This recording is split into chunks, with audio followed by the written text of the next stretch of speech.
there be praise, it said, think on those things. Some people's thought life is terrible. They wake up in the morning with thoughts of immorality till they sleep. They wake up with thoughts of treachery, manipulative thoughts before they sleep. In fact, they are so guarded with those thoughts that if you make a mistake in 5 seconds, they are already equipped to swindle you. They are guarded. And when God finds such people, he doesn't just separate himself from them, he destroys them. Genesis, you read it, chapter 6, I think from verse 8 now. It said the thoughts and the imaginations of man was evil continually. And God said, I will no longer strive with man. You must learn how to purify your thoughts through meditation on the word of God. He said, how then shall a young man keep his ways? He said, by taking heed unto thy word. Thy word have I put in my heart, that I should not sin against you. Psalm 119 verse 9 and 11. Purify your thoughts. He said, casting down imaginations and every high standing thing that upholds itself above the knowledge of God. 2 Corinthians 10 from verse 5 to 6. He said, bringing into captivity every thought to the obedience of Christ. How do you look at that brother and all that comes out of you is lost? Why do you look at that sister and all that comes out of you is lost? Something is wrong with you. Sit on the word, meditate for you to be refined. That's not how men think. Your thoughts should be so purified that even when you see a harlot, instead of lusting, you should pity the person and you should develop a burden to win them. It's possible. That's where God ordained us to live. I'm telling you why we are powerless. It's largely from within us. Number 3, purity of speech or words. Some people are so defied in their communication. Ephesians 4:29. It says, let no corrupt communication proceed out of your mouth. Let no evil communication. Some people enjoy talking vanity. They enjoy talking iniquity. And it's a revelation of the state of their heart. For out of the abundance of the heart, the mouth speaketh. No matter how Satan pushes you to say idle words, evil words, stop yourself. Let nothing unwholesome come out of your mouth.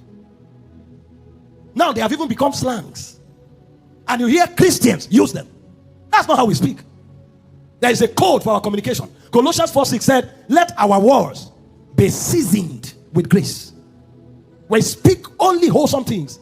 You should be irritated when men speak error, evil, idle words around you.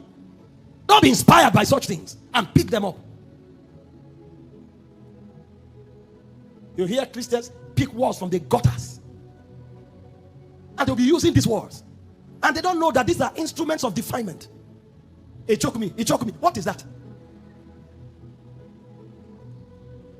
Those days when we were in the university, almost graduating from the university, you ask somebody something.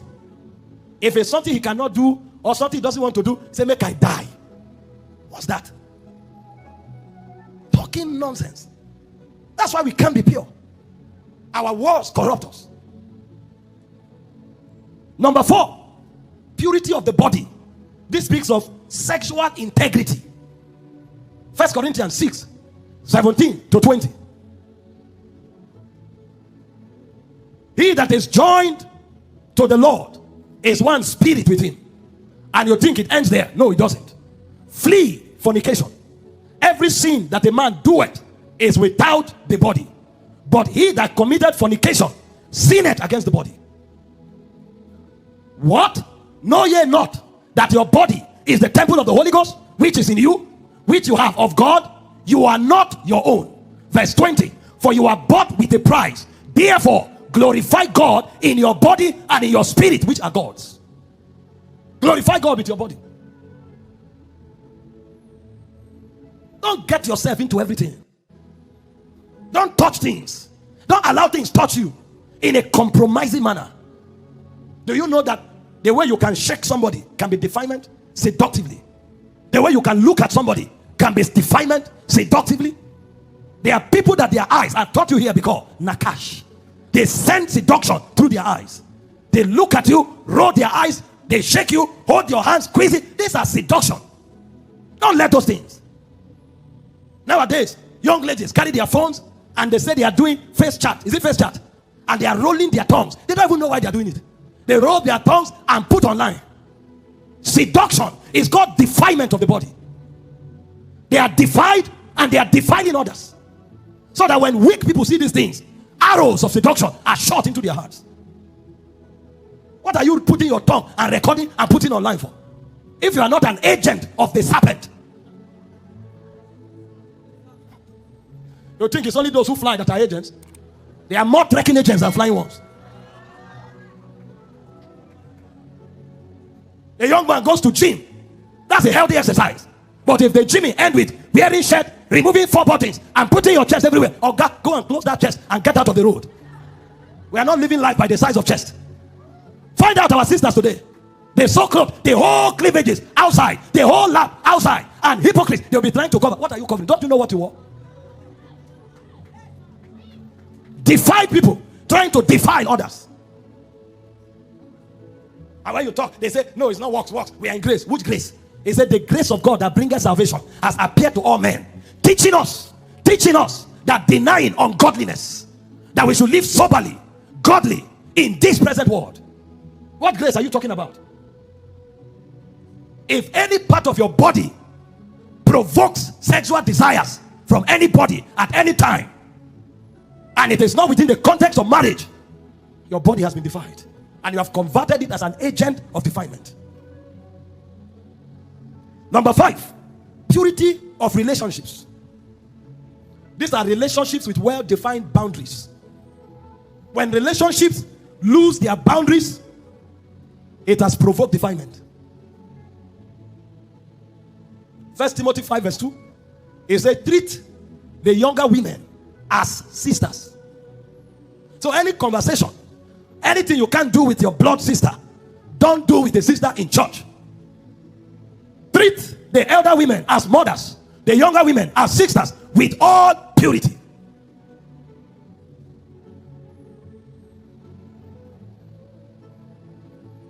Hello, my sister, and you hug her. When you find such a person, hold his ear and pull him out of the ear. Let him go with his seduction. Shake her. She's not your wife. If you must hug her on the side. Don't grab anybody here. I want to break and puncture the person in the name that you are doing brotherly love. The whole body is laden with seduction.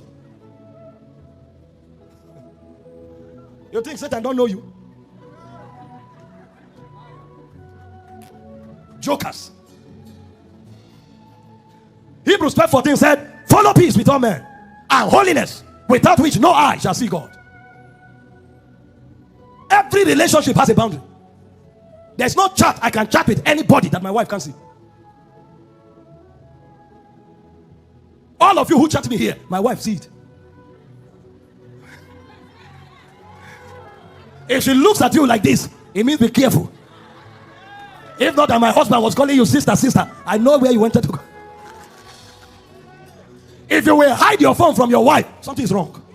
You know that you have violated boundaries. There's no conversation you can have with a sister that your wife can't come in.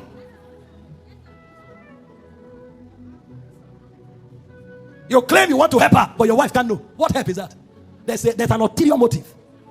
If that help is pure, you won't be afraid of telling your wife. Don't worry, I don't like the way you are trekking. I will buy you a car.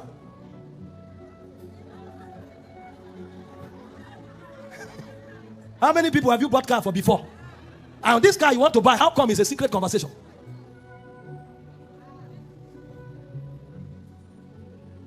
Let's see. Okay, where? Not in the office. Why are you seeing everybody in the office, but this one has to be in the park? We are not sincere people, sir. That's why Satan explores and destroys us. Purity in relationships. Number 6, purity in worship. Jesus said in John 4:24, he said, they that worship the Father must worship him in spirit and in truth. Isaiah 1:11-14, the whole emphasis is to reject fake and impure worship. And you know worship that is not sincere. Everybody's praying. You sat on your chair like this. The moment they gave you mic, Augusta, when you want to add drama, go to the back. We are doing serious business here. They are worshiping God. You are pressing your phone. Until they say, take, lead worship. You start crying. No wonder they call them artists now.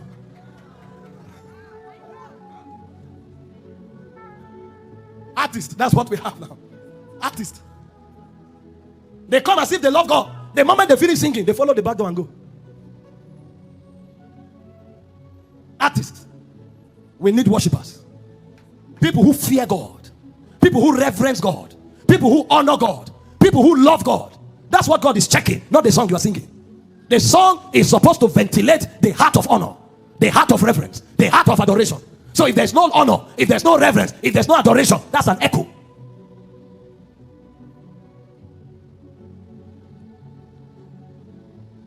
And then finally, purity in general conduct.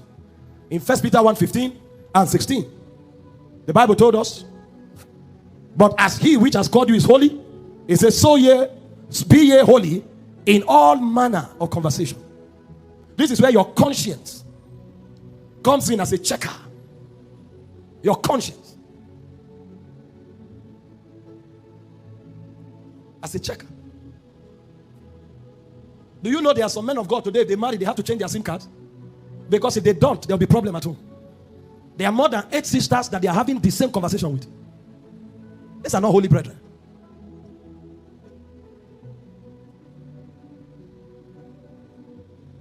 I'm not talking to you as one who has not fallen before. I have fallen. But I didn't lie to myself. So I cried to God anytime I fall to help me rise. So this is not self-righteousness. This is showing you the standard of God. And as you imbibe it, grace will be supplied to help you. So these are the dimensions of purity. Be pure in all manner of conversation. If you do this, you will see the power of purity. And very quickly, because of our time, let me itemize few powers that true biblical purity confers on men. You know, as a traveler, I had to sit down to begin to learn all these things. Because when I started traveling at first, the only dimension of power I knew is the power that comes from the stirring of the Holy Spirit. So before I go to preach, I pray in tongues for hours. When I'm preaching, everywhere has to be on fire for power to move. I now realize it's not everything I'm preaching.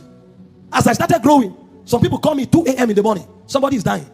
Where is the time to go and be sad? You are walking in the market. As I was coming into the country today, a guy ran to me in business class, knelt down. I said, please pray for me. I was so ashamed. I said, stand up for where? The more I drag it, the more he knelt. In order not to waste time, I said, Father, bless him. I said, it's well with you, sir. Prayer short so that I can go away. How do you go and start stirring yourself there? That means there are many tributaries to power. It can't just be you are stirred. If you are not stirred, there's no power. No, sir. Most of the testimonies we record come from casual moments. Somebody runs into you in the market, you'll say it is well, and things change. I sat with my wife in the house when the brother with the sister came and complained they rejected him from a football club. Go! Divine intervention. 48 hours later, the same coach called him. Okasa, I didn't come from prayer. You need different dimensions of power to be relevant. Otherwise, you will end up a religious man who will only manifest power in a church service. But for you to walk in power all the time, you need to know the different dimensions or indicators of power in scripture. And purity is one of it. There are certain powers you will never have until you live a pure life. Don't let anybody deceive you. He said, who shall stand upon the mountains of God? Who shall stand upon his holy hills? He says, him that is of a pure hand, of a pure heart, who has not lifted his soul in vanity. So you'll find men wielding powers in the courts of God. Purity is defining it. And there are different things that provoke power. But quickly, let's look at the powers of purity. Number one, purity grants access and sustenance of God's presence. Find people who always carry tangible dimension of God's presence. Amongst other things, purity is there. Purity is not the only thing. Humility sponsors it. Obedience sponsors it. He said, if you obey me, I and my Father will come and make our house with you. He said, him that is humble, he said, God will shower grace. Who should I look upon? He said, a man that is of a contrite heart and of a broken spirit. So humility, obedience, but purity also provokes presence. If you want to carry God's presence, be pure, sir. Live a holy life. I, oh Lord, am of a purer eyes. My eyes cannot behold iniquity. You can't move around with iniquity and expect God's presence to validate you.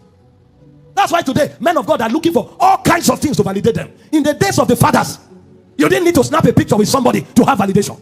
When they walk into a city, they came with a cloud. God himself is the one who announces them. How do you think this man took the word without internet, without telephone?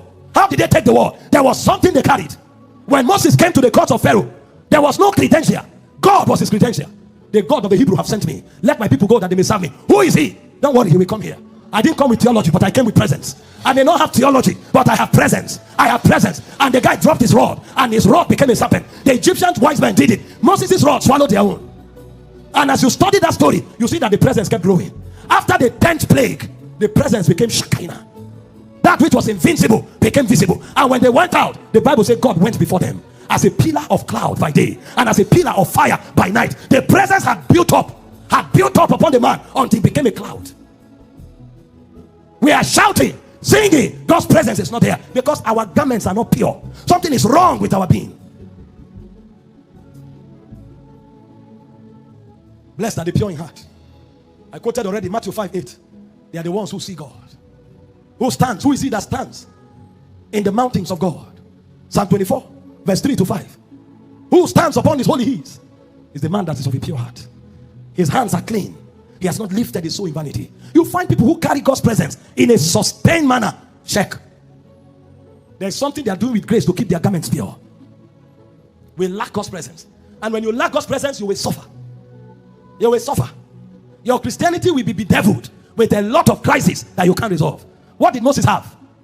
All Moses carried that made him shut down Egypt, walk through the Sinai desert, enter the promised land was God's presence. The Bible said their shoe grew with them.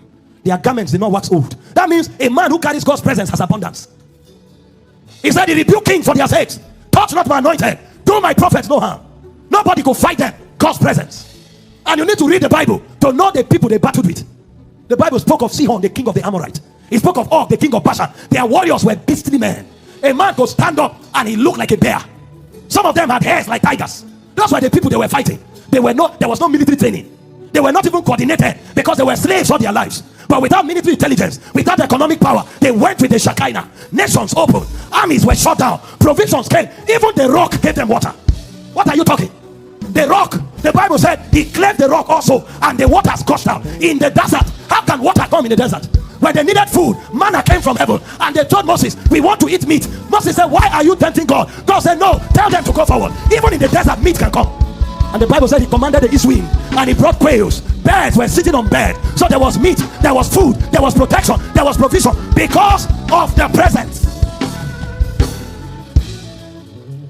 He suffered no man to do them harm. He gave a commandment in the spirit. Touch not my anointed. Do my prophets no harm. They carry the presence.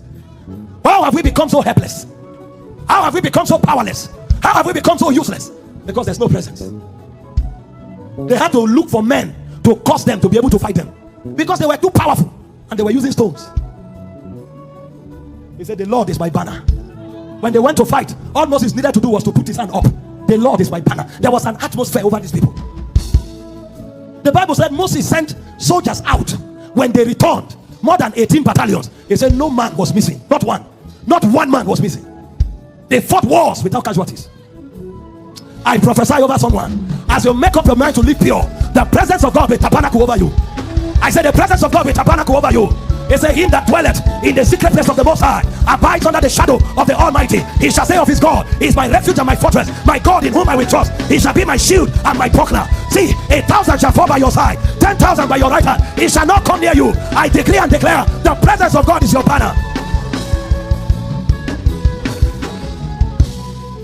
Sit down for a moment. The presence orchestrated by purity. You think Satan is not smart?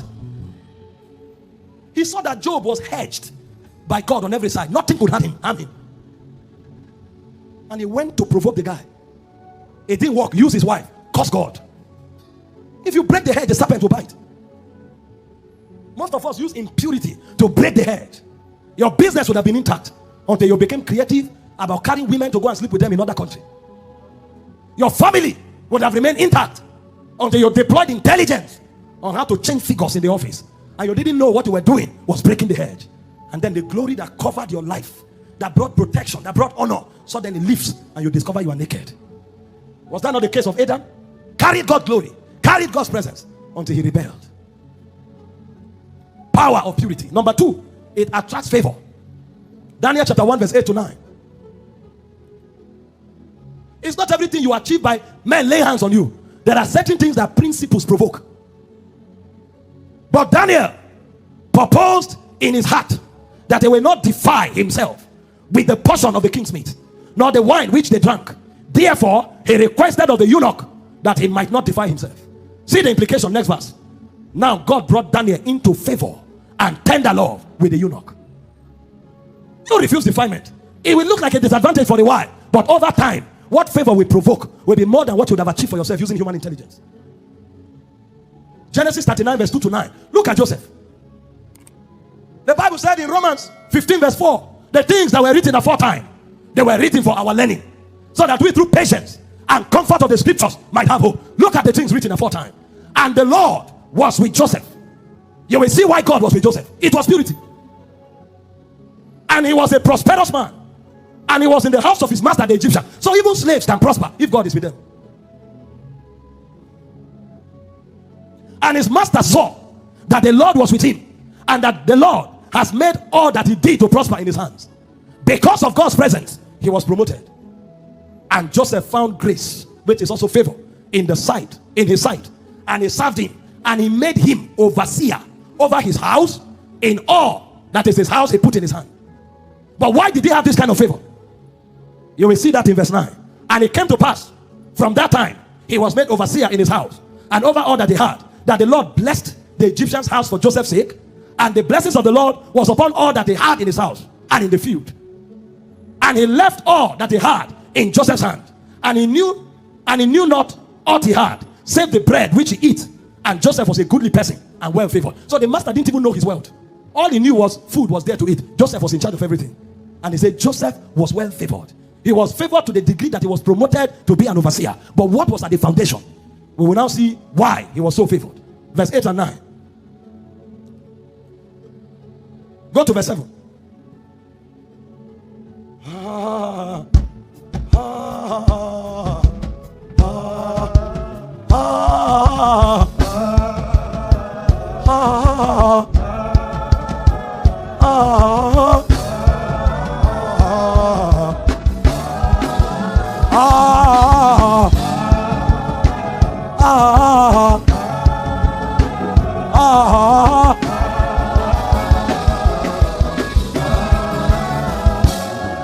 And it came to pass after these things that his master's wife cast her eyes upon Joseph and said, lie with me. This is where we discovered the secret of Joseph's favor and power. He said, but he refused. I wish God will raise a generation of people that can refuse. And you will see favor like never before. You will see divine presence. The problem we have is that we can't refuse. And in our generation, they don't even entice us. We are the one who draw them to us. In the name of seeking favor. Favor that does not come from God. He refused and said unto his master's wife, behold, my master wanted not what is with me in the house, and he had committed all that he had to my hands. He doesn't even know what he has. All that he has is in my care. I'm the one who tells him his worth. He said, therefore, is none greater in this house than I, neither had he kept back anything from me but thee, because thou art his wife. How then can I do this great wickedness and sin against God? He was a pure man. The woman accused him in an undeniable fashion because he cut his shirt. It looked as if purity was a disadvantage, and the guy spent 2 years in prison. But what we saw eventually was that those 2 years took him where his lifetime outside purity would never have taken him. The Bible said until the time that his word came. It said the word of the Lord tried him. The king sent for to lose him, even the ruler of the people. He made him lord of his house. He had gone beyond Potiphar. Where God took him to, even Potiphar couldn't approach. You are not losing by being pure. You stand your ground for God and see the testimonies your life will command. Purity attracts favor, and not just favor, favor that brings promotion. Daniel was promoted. Joseph was promoted. You will be promoted. Number 3, purity releases spiritual power and authority. You saw already 2 Timothy 2:21. If any man purges himself, not if an apostle, not if a prophet. It's not about an office. You can occupy an office. If you are not pure, you will face reproach. If a man therefore purges himself from these things, he shall be a vessel unto honor, sanctified, and meet for the master's use, prepared for every good works. Prepared for every good work. That's authority. I showed you already. Psalm 24 verse 3 to 5. Who shall stand in the mountains of God? Who shall stand upon his holy hills? Who is that person? It's not an apostle. It's not a prophet. It is him that is of a clean hands, of a pure heart, who has not lifted his soul in vanity, nor sworn deceitfully. You will wield power if you live pure. God is not a respecter of persons. You live pure, you will see power. And power is not just for preaching. The covering that your children requires is sponsored by power. The prosperity that your family needs is sponsored by power. The preservation that you require is sponsored by power. Not self-power, power of the Spirit. Because God is not doing business with your power. He's doing business with the power of the Holy Ghost. That's why he says it's not by power or by might. So it's not by what you have, it's by the Spirit. But the way you access Spirit power is by walking pure. Don't let any Satan deceive you. That if you fall, you ask for forgiveness, you'll be forgiven. Yes, you will, but you remain a child. And the heir that remains a child is not different from a servant. Fight to live holy. The power of purity. Number one, it provokes access and sustenance of divine presence. Number two, it attracts divine favor that brings promotion. Number three, it releases spiritual power and authority. Number four, it sharpens spiritual discernment. When a man does not live pure, everything he sees is contaminated. So he can't discern anymore. He can't separate between what is good or bad. The Bible said in Titus 1:15, it said to the pure, all things are pure. So a pure man can see from the realm of God. To the pure, all things are pure. But to them that are defiled and unbelieving, nothing pure. Even their mind and conscience is defiled. So they can't walk in discernment. You find Christians who are confused every day. They can't pick God's thoughts. They can't pick God's position. It's because their inner man is defiled. And so the lenses to see is corrupt. That's why they keep pursuing prophets everywhere, from mountain to forest to bush to river. Whereas Jesus said, my sheep heareth my voice. How come you can't hear? Because you can't see God. It's those who are pure in heart that can see God. They are the one who can discern God's perspective. It says strong meat belong to them. Hebrews 5:14. Who by reason of use have exercised their senses. I'm giving you strong meat here. Exercise their senses to discern between good and evil. You need discernment. I tell you, your life is a catalog of decisions. Nothing is more numerous in your life than decisions. Every ladder is a decision. And so those who lack discernment, they are done for in life. But it takes purity to walk in discernment. Number 5, purity imparts boldness. And you need boldness to get ahead in life. Even the apostles of Jesus, when they were beaten and flogged and their confidence was depleted, they returned back to the posture of the upper room. The Bible said they went to their own company, locked the door and hid themselves. That means one of the propellers of that conclave was boldness. And when they prayed, that's one thing God gave them. In Acts 4 verse 31, when they had prayed, they were filled with the Spirit. The place where they were was shaking. And the Lord gave them the power to speak the word with boldness. And when boldness came, verse 33, with great power, God gave them witness of the resurrection of Jesus. And great grace was upon them. Those who don't have boldness, they can't advance God's kingdom. Prayer, like you have seen, sponsors boldness. But it's not only prayer that sponsors boldness. Purity also sponsors boldness. Proverbs 28:1 says, the righteous is as bold as a lion. 1 John 3:21-22. It says, if our heart condemn us not, then have we confidence. The moment you lose your purity and your heart condemns you, you lose your boldness.